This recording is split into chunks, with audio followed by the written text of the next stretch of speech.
Now I'm the speaker. As I said, I'm Ben Clark. I am the historian and archivist here at the Marathon County Historical Society. Oh, hold on, let me get this. Okay. So, yeah, we're going to be talking about some public transportation today. So this is a program that I've been thinking about doing for a while. The concept has been kind of interesting, and I kept seeing pieces here and there. And as is often the case when we get to a start of a new series of History Speaks, we always think, okay, who could we get to talk, and what do we want, what topics? And I try to do one of these every year, and it just kind of worked out that it made sense to do this. Of course, titles are always difficult, so I was kind of going back and forth. And for some reason, I couldn't get away from. Some of you may have caught the reference here. Yeah. Can you just click? Hold on. Let's see if this works. Oh, there you go. Planes, trains, and automobiles. Yeah. Not necessarily because of the movie. It's a great movie. It's not necessarily because of the movie that it was stuck in my head, but just that concept of the planes and the trains and the automobiles kind of just fits together. And I initially thought that maybe public transportation, it makes sense to talk about airplanes and trains and all of that sort of thing.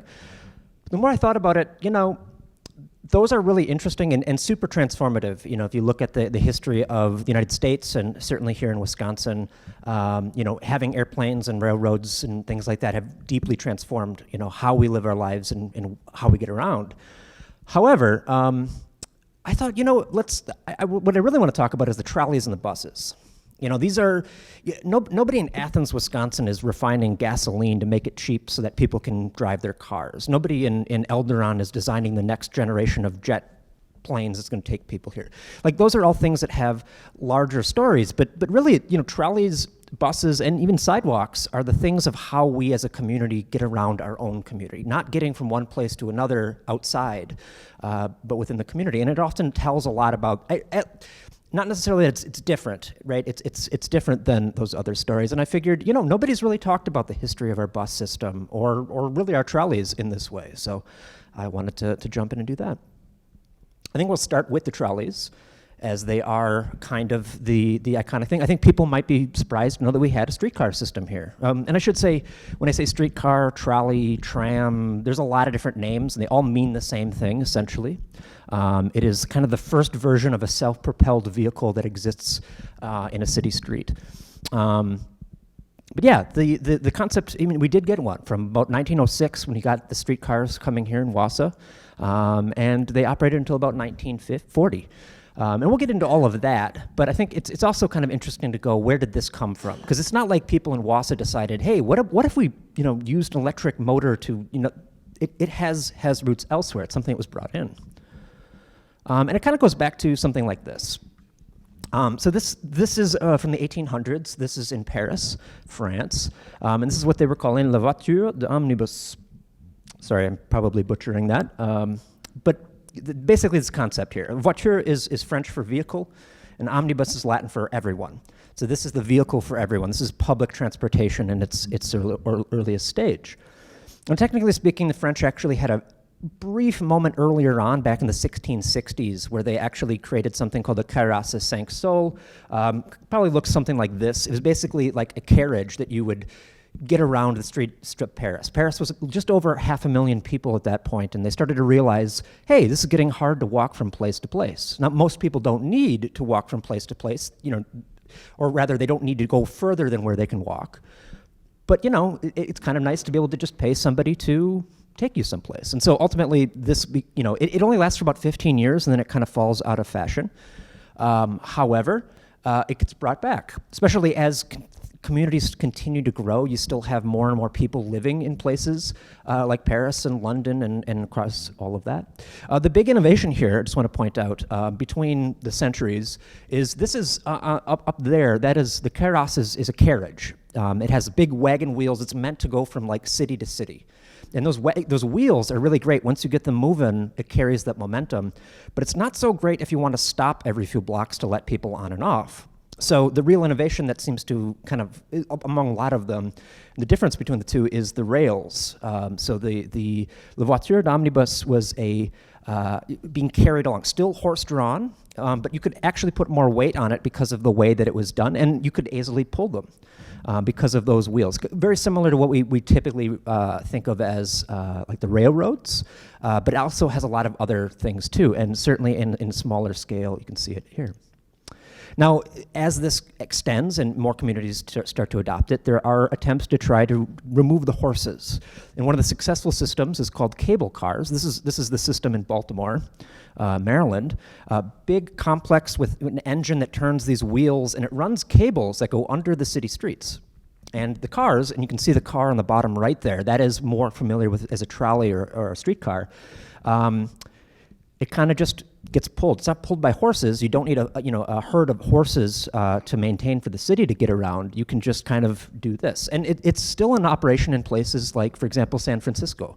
Their iconic streetcars are cable cars. Because it's essentially, especially good if you're going up and down hills, because this is essentially like a ski tow, right? It's grabbing that moving cable and it's pulling it where it needs to go.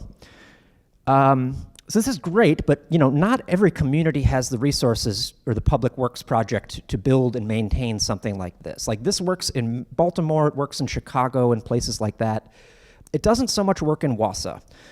So this is not the system we're going to use, and instead we're going to see a development in the 1870s and 80s. There was a lot of people who were trying to figure out how to make the car self-propelled, not being pulled by horses or cables, but by its own. And this is the first commercially successful version of this. This is outside of Berlin, Die Straßenbahn Großlechterfeld, or translated just the Großlechterfeld tramway. But this uses an electric motor. So there is a motor inside in the car, and instead of being pulled along by something, horse or a cable, it's actually moving itself because there's electricity that's being fed to it via one of the rails, electrified, and that pulls it into the motor, and then they can go.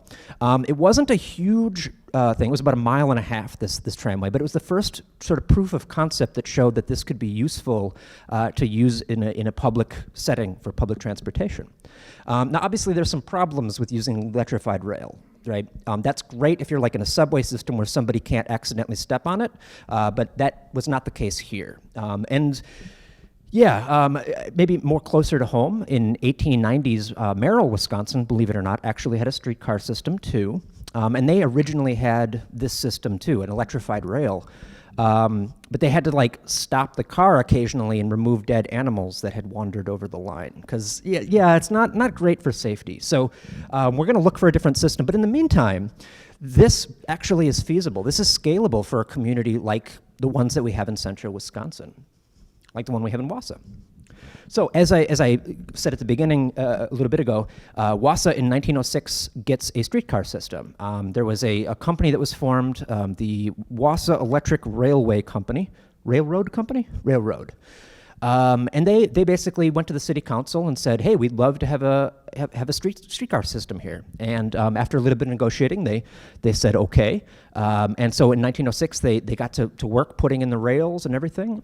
This is actually 1906, and I know this because of the car structure. The first actual shipment of cars that was sent to Wausau that they purchased from the factory was actually destroyed in a train crash. And so they had to kind of scramble. They wanted to make sure they could get the cars running by the end of the year, so they bought a couple that were secondhand from St. Louis. Oddly enough, it seems like almost all of the Wisconsin streetcar system, streetcars in Wisconsin all go through St. Louis for some reason. Just a fun fact, I guess. But anyway, the ones that they got were California style, is what this was called, which is great. These open structure here. It's great if you're in Southern California where it's nice and sunny all the time, but it's not so great in Wisconsin winters. So they're going to have to, after they get them up and running, they're going to refurbish them and enclose them so that people can actually use them during the winter. But as I said, 1906, we get up and running, and the system they're going to be using is what's called the post system. We're not using the electrified rail. Instead, they're going to put these posts in the ground. They're going to carry electric lines. Right now, you might see this and go, oh yeah, those are just utility poles, right? But actually at the time, there weren't a lot of utility poles because not many places were electrified to the same extent. So these were actually put by the streetcar company, and you can see that sort of cross above the trolley there. As they went, it kind of carried a line that had the electricity running through it, and it pulled in they had this system of like pulleys and everything that would go along with it to kind of keep that electricity going. And in doing so, it kept it away from people that would accidentally, touch it. And it also separated. So even if you did touch it, it wouldn't necessarily create that circuit to cause problems. So it's much safer. Although it does mean that you're going to have to put a little bit more infrastructure because you got to put those posts as you go. So just kind of interesting there. Just a little another fun fact. Apparently, this isn't in Wausau. This is in Schofield. But actually, the original ordinance that was passed in Wausau, giving them the franchise, mandated that they had to paint their utility poles or the posts green, which I don't know if they ever actually did that. I tried looking at old postcards from this era and trying to like color it green, and it just didn't quite look right. But I don't know. But we had a streetcar system. So we're in downtown Wausau. That is kind of where the main action is for the community. That's where the kind of the bulk of the shops and the businesses that you needed to get to, as well as where kind of most of the people lived. But the original conception had the trolley going in two lines off of this. So one was going to cross to the west side. So this is crossing Clinton Street, and then it curves down, I think, first or third, one of the avenues down to Thomas Street. Because Curtis and Yale, further south you got like Underwood Veneer, you've got 3M, Crestline, that's where a lot of the factories were emerging. And of course the people that were working in those factories lived close to the factories. And so this allowed you to access sort of that population that was growing at the time. The other line actually went, as we've seen, down to Schofield, down Grand Avenue, past the breweries and St. Mary's and all of that down to Schofield. And here you can see the posts. An interesting thing is almost immediately after getting started, the streetcar system started losing money, which kind of makes sense. They didn't actually start to see a profit until they bought the electric company that was providing them the electricity, because they figured, hey, if we're putting in the infrastructure, we might as well be the ones selling the electricity.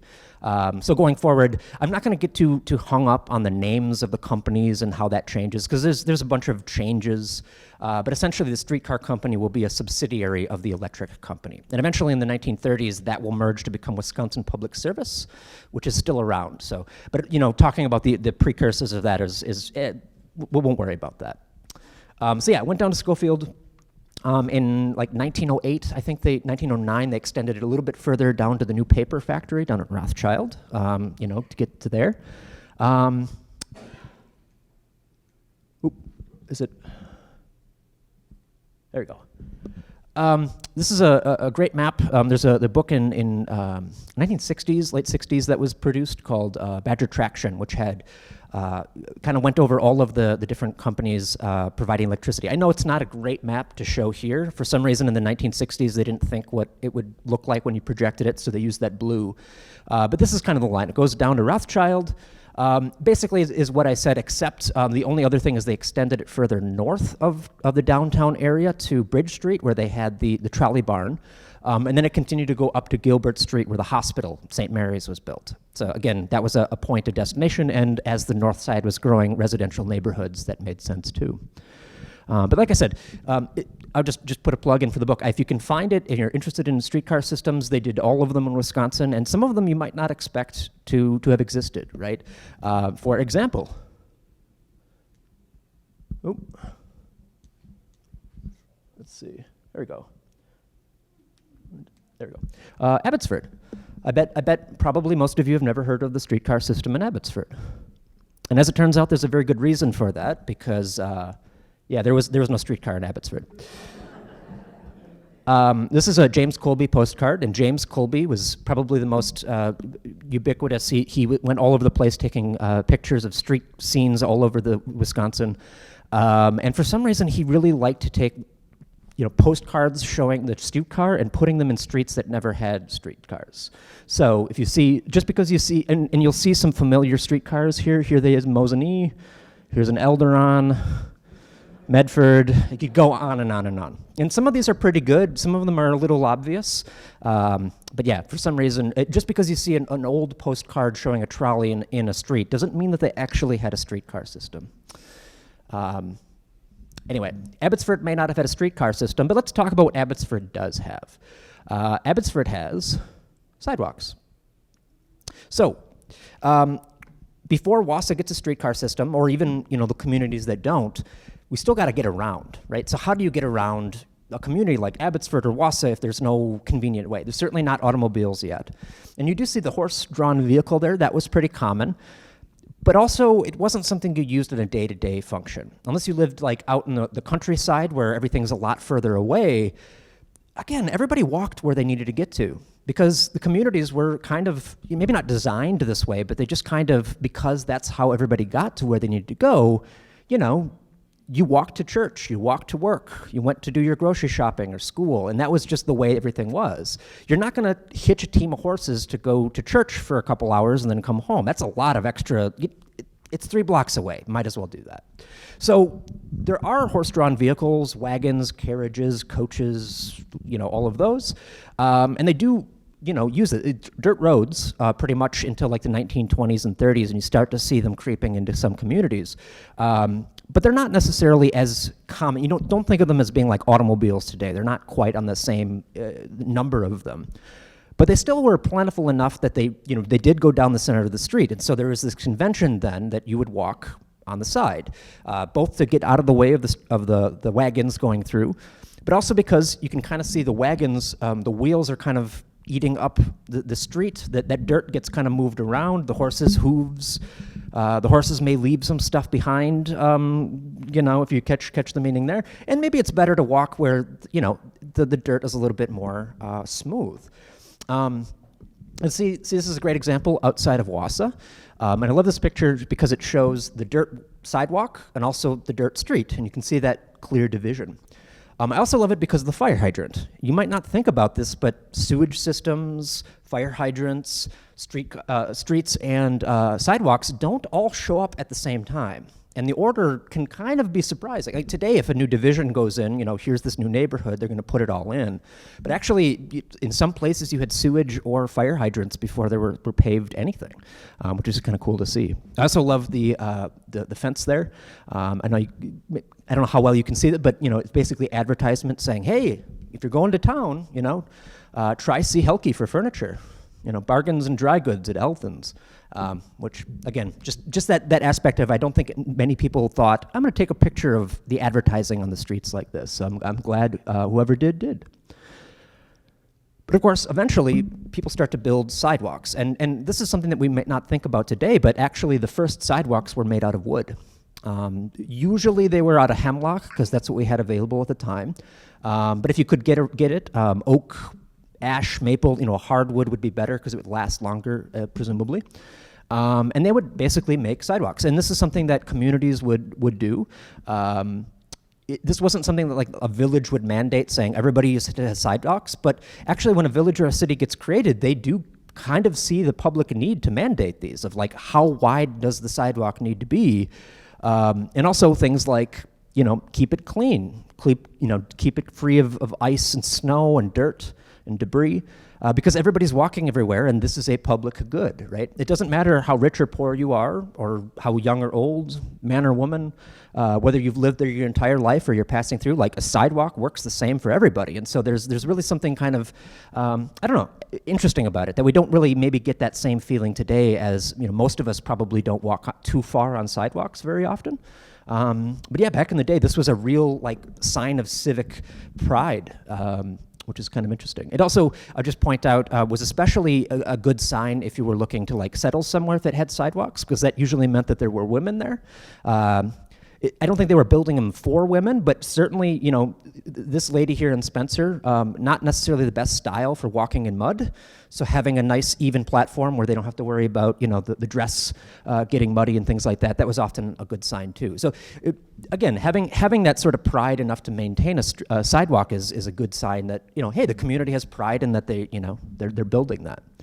And eventually we start to see, it takes longer than you might think, but by 1908, Wausau starts to mandate concrete sidewalks. Up to this point, if you were a business and you wanted to make your, the sidewalk in front of your business a concrete sidewalk, you could do that. But now we start to see, neighborhoods and widespread. Again, note there's a dirt road. So we get sidewalks that are paved before the streets are, because people are walking on the sidewalk, and, horses and wagons are going to be fine on snow and ice and things like that. You don't need that contact with the pavement that automobiles might. So, okay. Going back to circling back to the streetcar system, we've talked about the sidewalks. Clearly there's a system in place that means that people can get to where they need to go. And I kind of I didn't really lie, but I misled you a little bit in the sense that when that streetcar company said to the city of Wausau, hey, we'd like to make a streetcar system, it wasn't a quick negotiation. It didn't take a couple days or weeks. It didn't take a year. It took actually 12 years from the point that they said, hey, we'd like a streetcar system, before the city of Wausau said, yeah, let's do that. In the meantime, the city of Wausau is asking what I think is a genuine question: do we really need the trolleys? Because yeah, that seems nice if we could do it, but like, just as a quick aside, in the 1850s, there was a brief time where we had a steamship that went from Mosinee to Wausau. Like the paddle boats, the sort of thing that you'd see on the Mississippi River. Wisconsin River is pretty good for that, but it's not the Mississippi River. And after the novelty wore off, the steamship kind of immediately went defunct, because nobody was using it, because it's not actually that much better. It wasn't replacing a need at the time. So people at the time, like, okay, you want a streetcar system, is this going to be an investment that's going to be worth the while? Do we need it? Because we have this, we have this system that kind of works already. Do we need, we're not Milwaukee, we're not Paris, we're not New York, these not these huge centers that we have millions of people here. And the answer, obviously we know that they got the streetcar system. And the proponents said, yeah, you're right, we don't need a streetcar system right now. Realistically speaking, we have a system that works, but we're not building a streetcar system for right now in 1906, we're building it for 1916. For 1926. We're building, this is that sort of like classic dress for the job you want, not the job you have, so to speak, right? They know that, hey, we have a brilliant future ahead of us, and we want to show everybody that we are confident that this is going to be a community that's going to continue to grow into the new century. And we're going to show that by paving our streets, or our sidewalks, and we're going to invest in this. There's also a little bit here, to continue this metaphor of the, dressing for the job you want. There's also some question about the dress code, because looking around, all the other cities in Wisconsin that are bigger than, Wausau is the biggest city in Wisconsin that doesn't already have a streetcar system, by far. So there's also a question of like, are we going to be left behind? Are we, what do people think of us if we don't have this? And so ultimately, we end up doing it. But the argument that, well, we're building a streetcar system for 10 years from now is great, but it has to last for that 10 years for Wausau to have that potential. So, okay, before I move on, just point out, this is car 101. This is one of the cars that was open. It originally was a California style, and this is sort of the after they enclosed it. Also see a very familiar sign there. If you look at some of Colby's postcards, you see that one as a giveaway that Rothschild Park is maybe not in Medford. But yeah, but that also kind of gets to the thing here. So the streetcar system exists, great. How are you going to convince people to stop walking and start taking this thing? Well, obviously the answer is you build a roller coaster. This is a wooden roller coaster that was in Rothschild as part of the park and pavilion there. This is called the Whizzer. This is a little bit later. This isn't initially, but they do build things like this. There's a petting zoo where you can feed some deer out of the palm of your hand. There's the water feature. There's, they had slides in a swimming hole. They had boat races and log rolling races. And of course, there's the pavilion. Because they didn't just make a venue.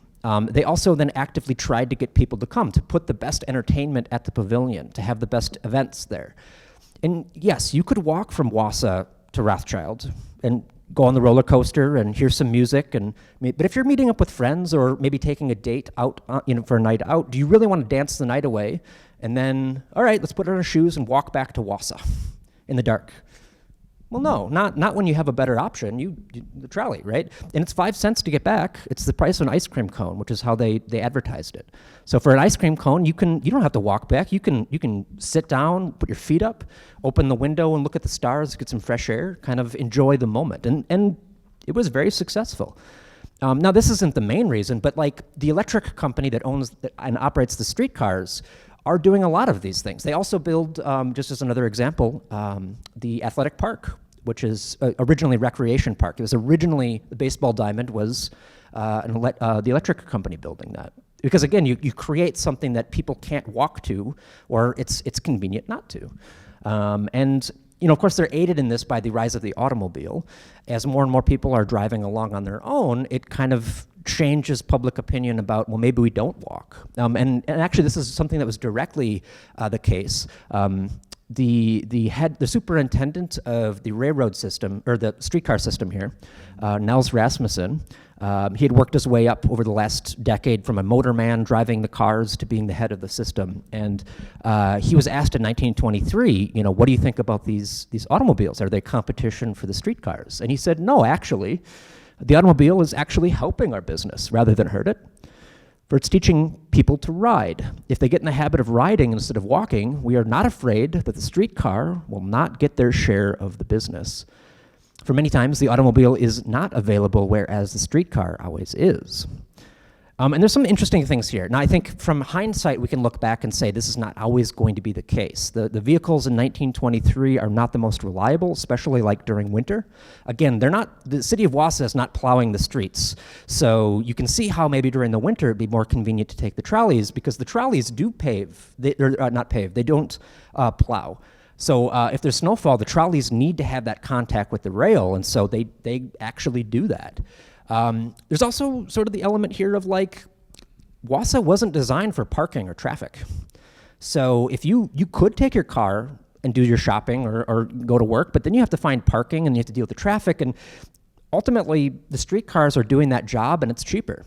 So yes, maybe the streetcars will suffer a little bit in that some people will buy their own car and drive around, but for the most part, it's just gonna convince people that they don't need to walk everywhere. And this seems to be the case. Ultimately, it's not going to be the automobiles that'll be the death of the streetcar system, although, as we'll see, the public transportation, hasn't helped that. But the real problem is something else. So remember at the beginning, I talked about that French iteration of la voiture d'omnibus. Well, that word gets kind of reused to just, eventually they just call them omnibuses, and then they just drop the omni and just buses. That's where the name comes from, by the way. The bus is from the French la voiture d'omnibus.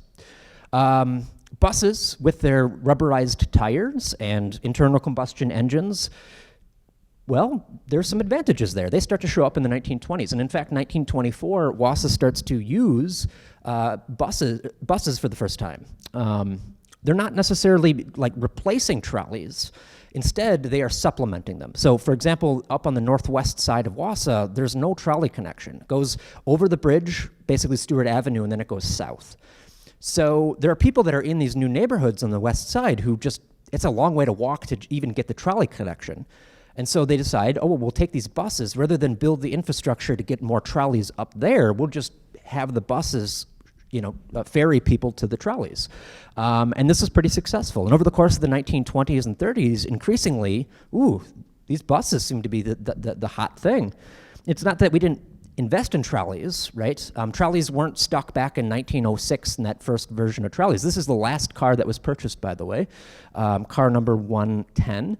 And these cars were actually quite a bit better than the versions that they had before. They were lighter, they were they were faster, more reliable. But this was purchased in 1926, about 2 years after they introduced buses. And they won't buy any more trolleys going forward, but you can bet that they're buying buses, right? Is it?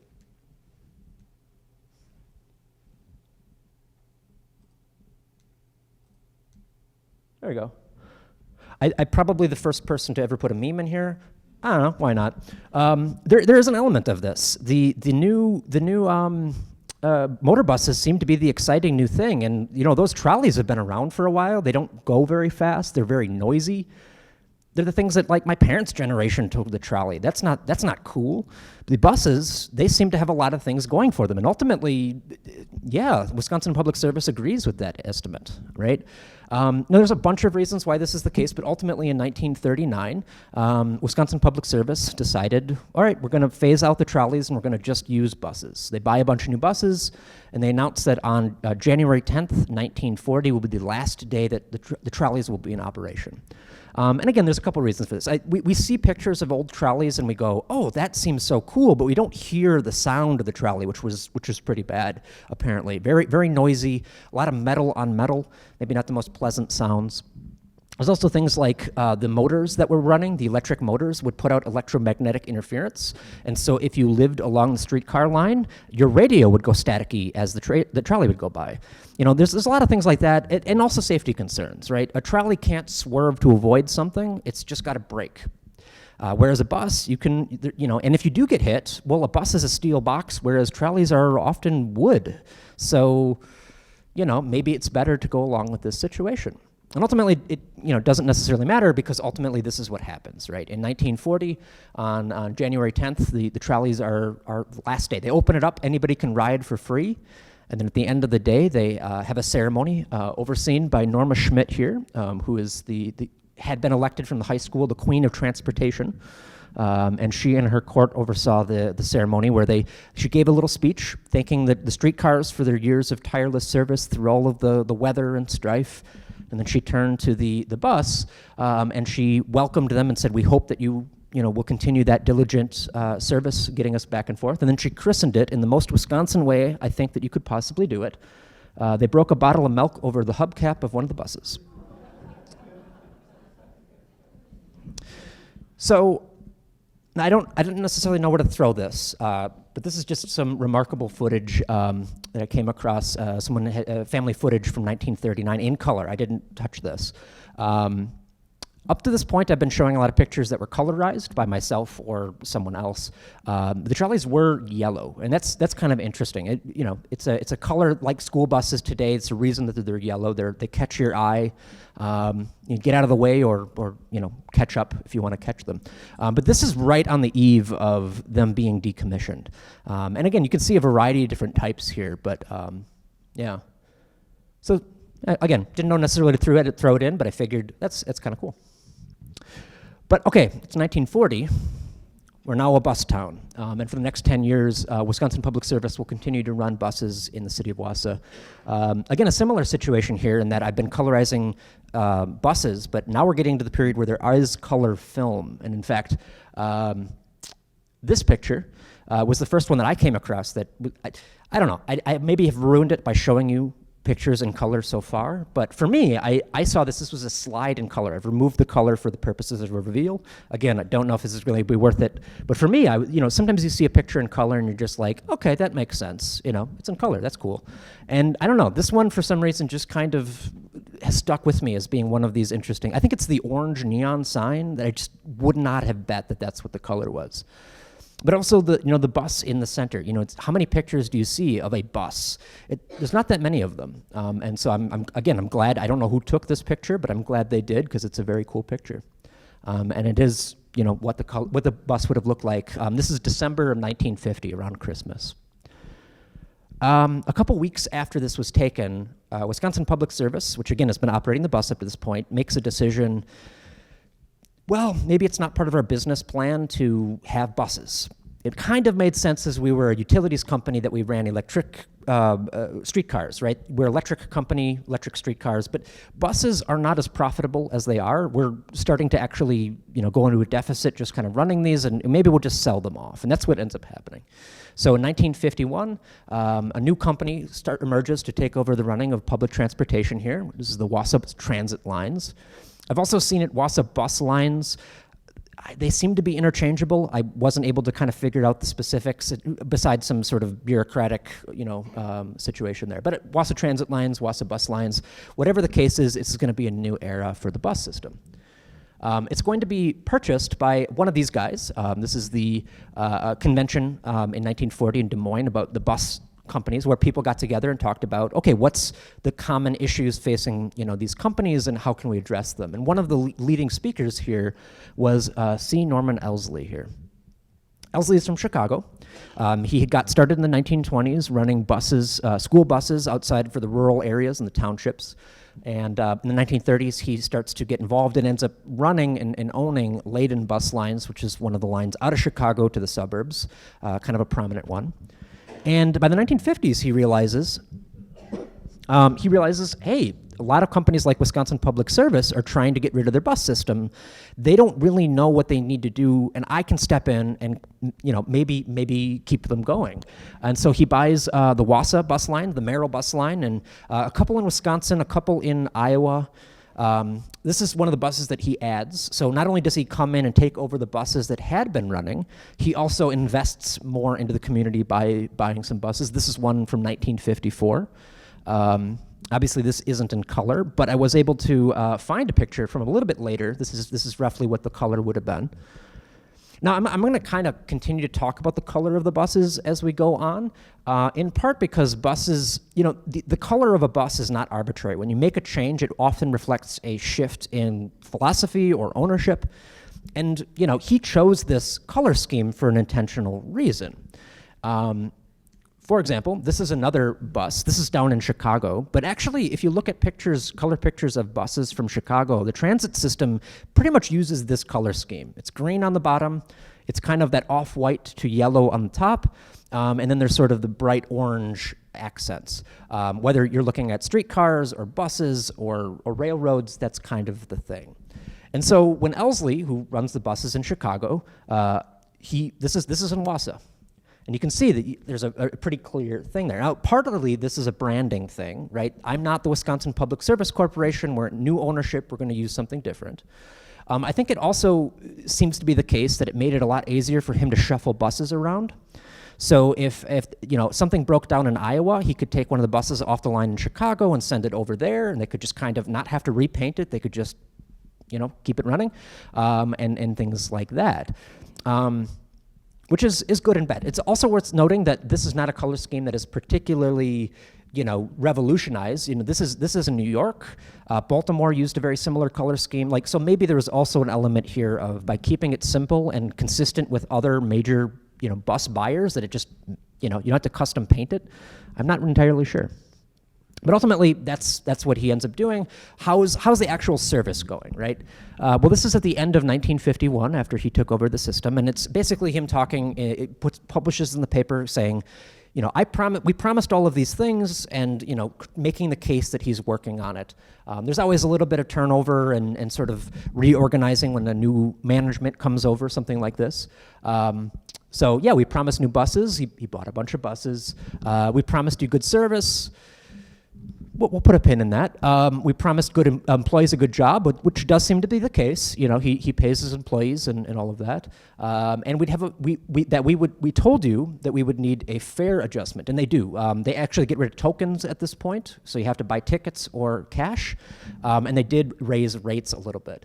Now, about this bit though, about the public good service, he points out where they're doing well. But around the same time, you see other letter to the editor, like this one from one of a bus rider who remains anonymous, who doesn't seem to have the same appreciation. He says that actually some riders blame the drivers of the buses, but don't blame the drivers, because they're only following the orders. It's really the management that is the problem here. And this kind of speaks to the fact that other people have been writing in. I picked this one because of the way he ends it, and we'll get to that in a second. But apparently there are parts of Wausau that are not getting as good of service as they'd like it to be, as it was before. And at a certain point, you got to wonder, well, I'll let him sum it up. If the Wausau transit lines do not give us better service on the southwest side, we will use our own cars. And if they lose the revenue, it will be their own fault, not ours, as we are not kicking about the fare, only the service or the lack of it. So, I don't know, something interesting about having a car and going, no, but I want to take the bus. It's just not there. It's not running on time. We have cars, but we'll use them. Now, ultimately, this is not going to be the reason that things go the way they go, but it certainly doesn't help. In general, American car culture becomes part of who we are. More people are buying and driving their own cars. Certainly having, it's hard to say how much this impacted that, but like I said, it probably didn't help. And also there's kind of legitimate reasons for this, right? Even though they had a price hike for the rates, Here in 1952, Elsley goes before the commission in the city of Wausau and says, I'm going to have to pull out unless I can raise rates again.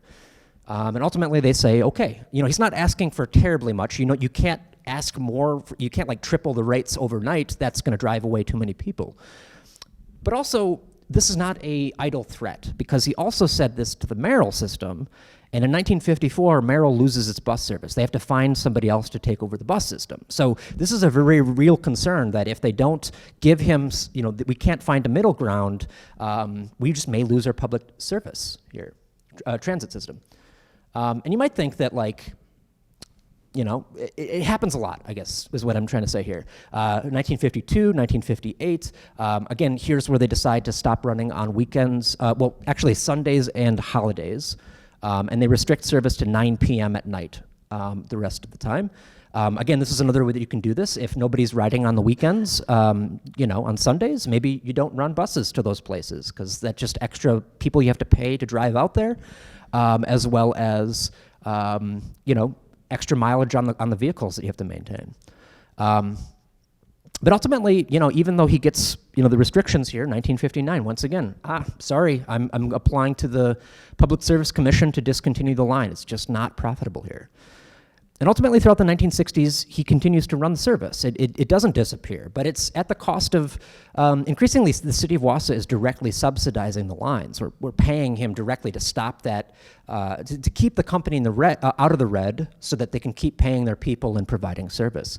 Because kind of at this point, we've been dressing for the job we want, but now we're stuck wearing that suit and tie every day, and it gets expensive. And we can't go back to what we were before, where everybody walked everywhere. We're stuck. People now need to be able to get around. I'm not going to blame it on John Muir Middle School, but kind of.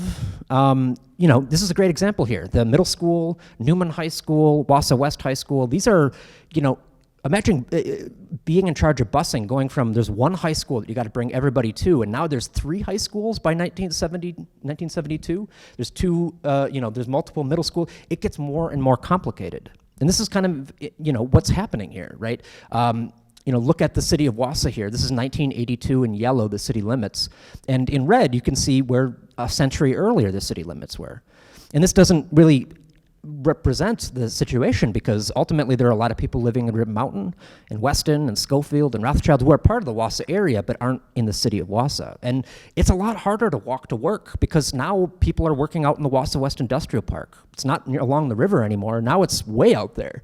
It's up on the hill at Aspirus, or Wausau Hospital when that gets built, or Wausau Insurance. Where people need to get picked up. There's a lot more neighborhoods on the extremities, which is great. It means that you can kind of, have a quiet little neighborhood, up in Forest Park or down near the airport, but you need to be able to get to the places you need to go now. And ultimately, that is one of the problems. Running a bus system is going to be tough, because you have to accommodate so many more people. When it was just going down this, Grand Avenue, and that's what 90% of the people needed, it's pretty easy to keep things running. And so for these reasons, and the general kind of shift that's happening, Elsley says, look, I'm out. And in 1969, again, this is after John Muir gets created. This is around the time they're looking at a new high school. Schools are one of the areas that buses could depend on, because students, a middle schooler is not going to go, well, screw it, I'm going to drive myself to school today. That's not something that many middle schoolers can do, and even high schoolers, right? So there's that consistent revenue that you're getting from that, and that just complicates things. And ultimately, Elsley is a businessman, and he doesn't see a future in this. So in this case, he says, there's 2 solutions, and the 2 solutions that he suggests both basically are give me more contract to ship students and directly subsidize me.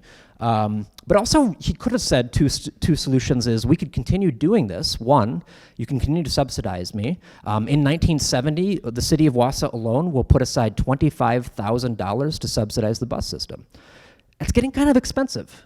And at some point, maybe the option is the other option, option 2, maybe the city should just buy the bus system. Because Elsley doesn't have any incentive to try to change anything. He's just there as long as he can pay his people that are driving the buses and maintaining them and all of that. As long as, he's not losing money, he's happy to continue doing it. But, he's not going to go out of his way to change the direction that things are going. And ultimately, that is what happens. In 1971, the city of Wausau purchases the bus line directly from Elsley, sort of. There's an unfortunate asterisk here in that, or tangent that I probably need to address, in that Elsley was in addition to being an enthusiast in buses, he also owned a couple airports or was involved in them. He would fly up in his plane to do business. You know, when at this meeting, he flew up in his two-seater and then flew back down for the day. In 1971, his plane crashed on his way home, and he was killed. So ultimately, the city of Wausau doesn't buy the buses from him, but from his estate. I don't know. Elsley's an interesting guy. It's kind of hard to get a sense of his relationship to the city of Wausau, but ultimately, he ran the buses and kept them going for 20 years. But the city of Wausau is now in a situation where, okay, we need to change people's opinions. There's a commission that's formed, and they look at the situation, they say, there's a really bad public perception of the bus lines. So we're going to need to rebrand. And part of that is, hey, we should, replace these buses. Elsley was, in many cases, using buses that, like I said, he would take secondhand buses out of Chicago and send them up here. So they weren't necessarily the newest, shiniest, most pleasant riding experience. Apparently and I don't know, I'm reading accounts, so I wasn't there, obviously. But apparently they stunk of burning diesel, just horribly. As they would go off at an intersection, there'd be a huge cloud of smoke. These are not the most rider-friendly buses that you could hope for. So one of the things they do is they invest in a new fleet of buses. And ultimately, this is one of the advantages of running, and this is one of the reasons that a lot of communities are starting to have city-owned buses, which is the city of Wausau is now eligible for subsidies and grants from the state and federal government, because this is the 1970s and there's a bit of an energy crisis. And people are concerned about, hey, are we going to be able to fill up the tank? Is it going to be too expensive as gas prices are higher? And so public transit is a really good investment. And so, yeah, we can buy a bunch of new buses, not just to replace the old ones, but to add more to the fleet so that we can expand service. Part of this is also a rebrand. Gone is the old Wausau Bus Lines Limited, which apparently everybody had come to hate, but now we're WATS, the Wausau Area Transit System. And of course, the color scheme that they're using it's the color of nature. It's the color of Earth. Environmentalism is becoming a thing in the 1970s. Suddenly, increasingly more people are concerned about where all of that smog is going into the air and the pollution in the ocean.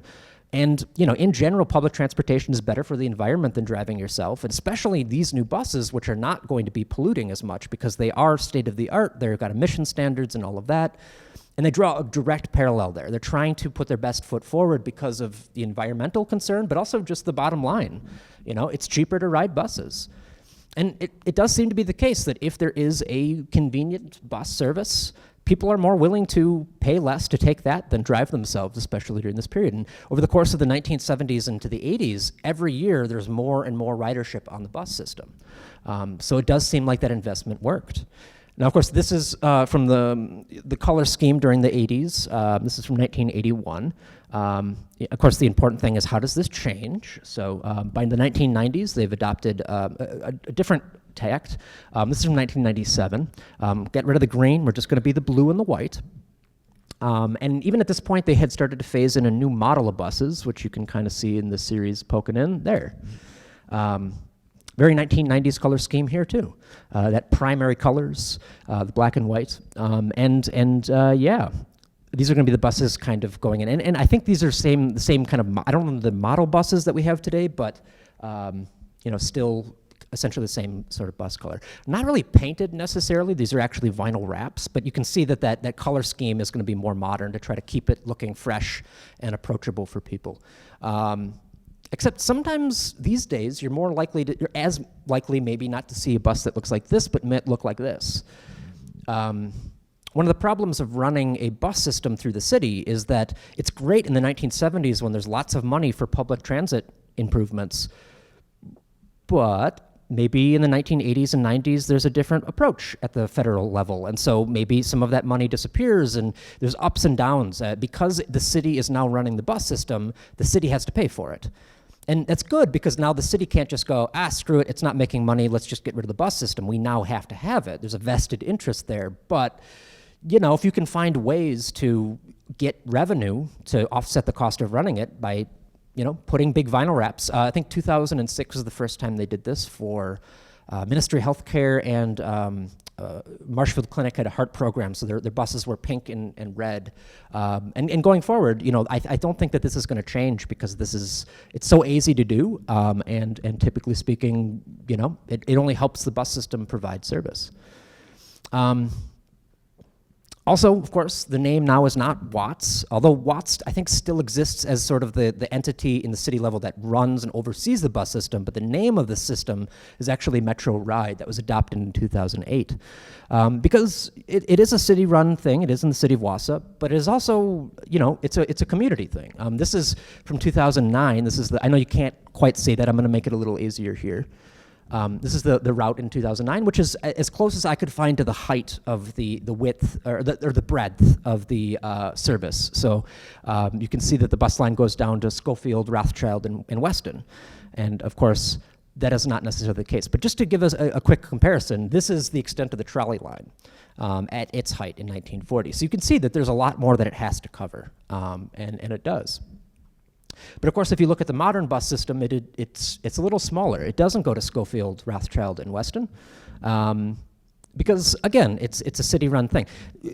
One of the solutions that I could see, and I know I'm getting dangerously close to contemporary politics, so I'll try to avoid that.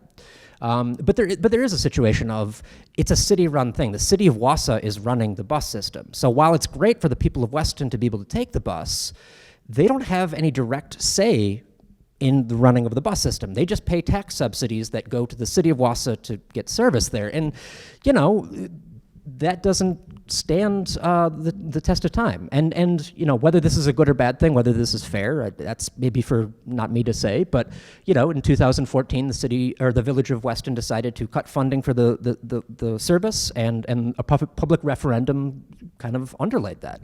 And so today we don't have, service down to Weston.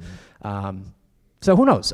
Maybe in the future, the state of Wisconsin will change its laws and allow for a metro system. And maybe if Weston and Schofield and Rothschild, maybe Rib Mountain, if they become a village or a city, which they've been talking about doing for a while, maybe if there's more of a cohesive running of the system, it might make it so that it's easy to get around. But for the moment, it is kind of just the way it is. Yeah.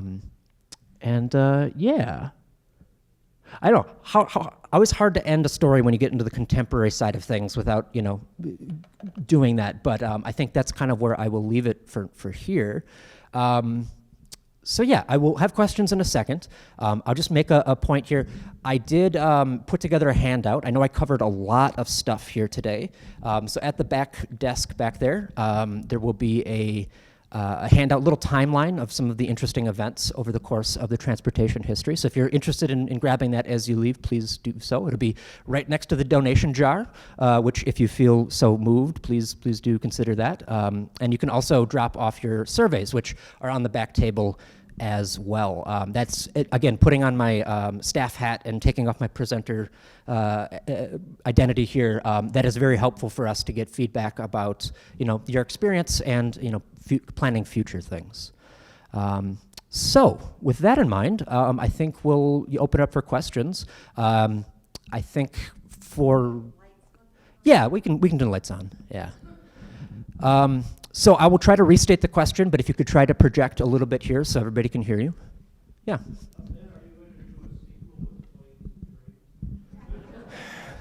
The question was whether I would do a sequel on planes and trains. Maybe they probably could be their own programs in each, planes and trains and automobiles. We'll see. But there's certainly a lot to talk about there. Certainly, like I said at the beginning, airplanes and railroads in particular have had a really big impact on, maybe not the smaller level of the communities themselves, but like, even where things are. So that would be it's a very interesting area. Yeah.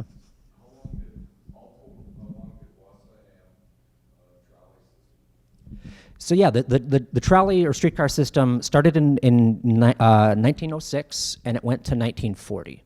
So it was just over 34 years, 33, somewhere in there.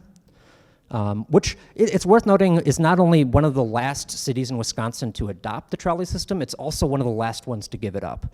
I think we were the last outside of Milwaukee to actually continue running streetcars, which probably is due to, I mentioned him briefly, but Nels Rasmussen, who was the guy in charge, I think he had a lot of, keeping the momentum going.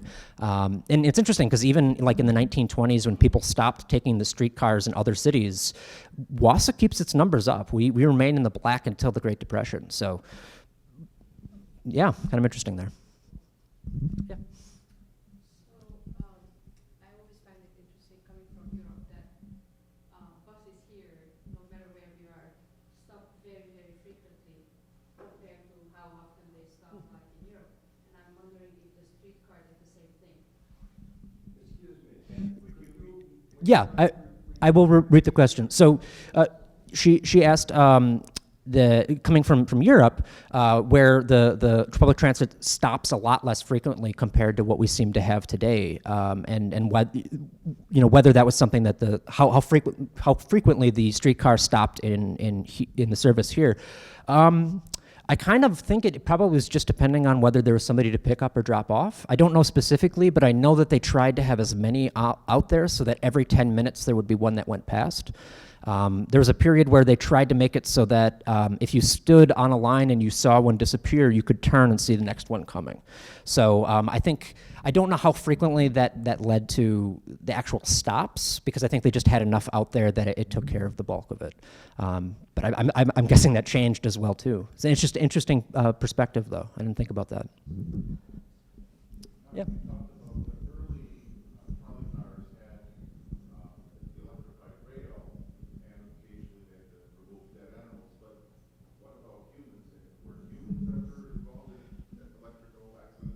So yeah, good question. So just going back to the electric streetcars that had the rails, and whether that was ever, something that affected people. And yeah, there definitely was instances where I don't know here in Wisconsin. I'm sure that there were instances.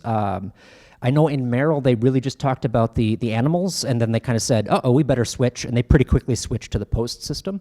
But I know that there were, like that first system in Berlin, they tried to have it segmented so that it wasn't all electrified at the same time, so that as the car went, you wouldn't. But even then, people got shocked because they didn't think, "Oh, there's electric current running through this."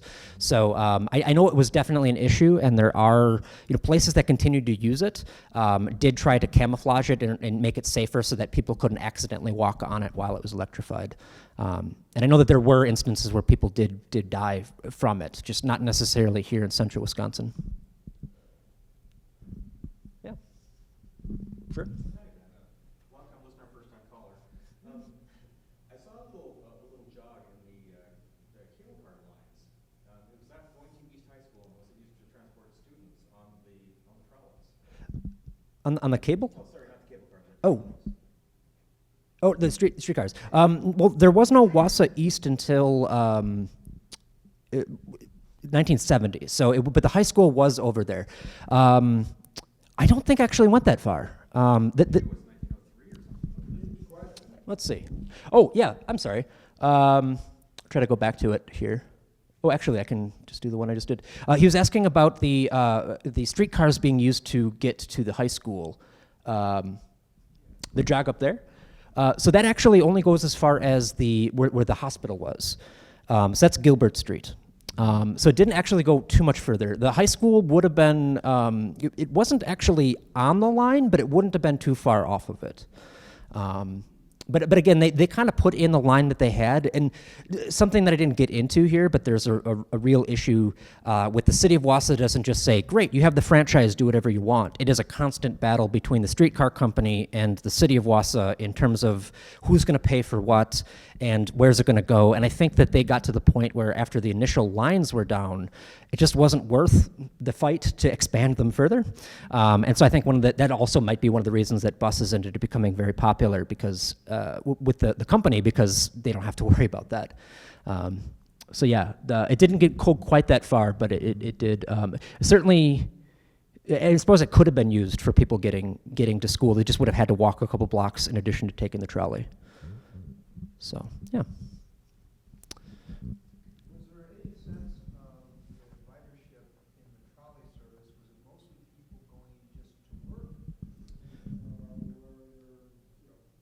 Yeah. So the question was, how did people use the trolleys? Was it mostly to go to work or what have you? And there was certainly a good amount of that. I think, interestingly, one of the most popular trolley lines, this actual cars, was the church car that went from the west side over to Grand Avenue, because in the early years, at least for a while, there was no Catholic church on the west side of town. So all of the people would cram into one car, go over the bridge down Grand Avenue to St. Mary's, and that was it. Apparently, it was like where people were actually like literally hanging on because there were so many people. So there's a variety of things, like certainly getting to church, going to maybe to school, do your shopping. Of course, that was one of the big reasons. I think one of the reasons that they actually kind of happened when it did is they knew there was going to be a paper company down in Rothschild. And the experience in Mosinee, Mosinee and Brokaw was, it was so separated from an existing community. Like if we could have a trolley line that would have went from Brokaw to Wausau in a reasonable time, they wouldn't have had to build a company store and schools and all that infrastructure. But they did, and so they thought, well, if we can get all of those people that are going to move down in Schofield and Rothschild to just be able to come up and do their shopping in Wausau, then Wausau will benefit from it. So I think there was a variety of different things that, anything that you wanted to go, you'd take the trolley, whether that was to get to work or, to go hear some music and dance down at the pavilion, kind of all of the things. But again, that was the difficulty that they faced, is trying to convince people that they needed to do that, which is not always the case. Yeah. Anyone else have a question? All right. Well, thank you for all of you to come out. Hopefully you enjoyed and learned something. And yeah, thanks for coming.